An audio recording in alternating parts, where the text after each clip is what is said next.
was a little concerned I might be having a heart attack or something. Had never had that before, but I thought, well, I didn't know how it would feel. But so I called a physician friend of mine and said, hey, I'm concerned about whether I might be having a heart attack. I want to go get it checked out. Where do I go? And he recommended Neighbors. And so I went there and couldn't have had a better experience. When I walked in, the receptionist there asked me immediately, you know, what brings you in tonight? And I said, well, I'm concerned I might be having a heart attack. And she goes, well, let's go back to a room.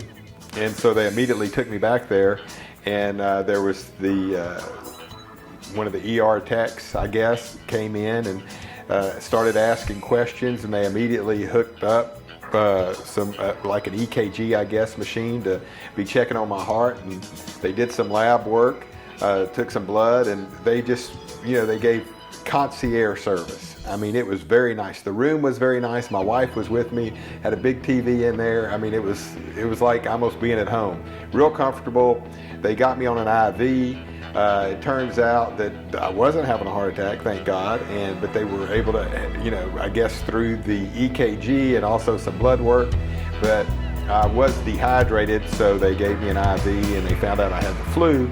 So it ended up with a good result. Since that time, I have sung the praises of Neighbors, because in today's healthcare, if you certainly go into a typical hospital environment, ER, you're around a lot of people that are sick. And, you know, that's, you know, if you're not, you know, you may pick up something else. And it was just, you know, I got right back into a room. I've had, since then, I had one of my bonus daughters that was at home. She's in college.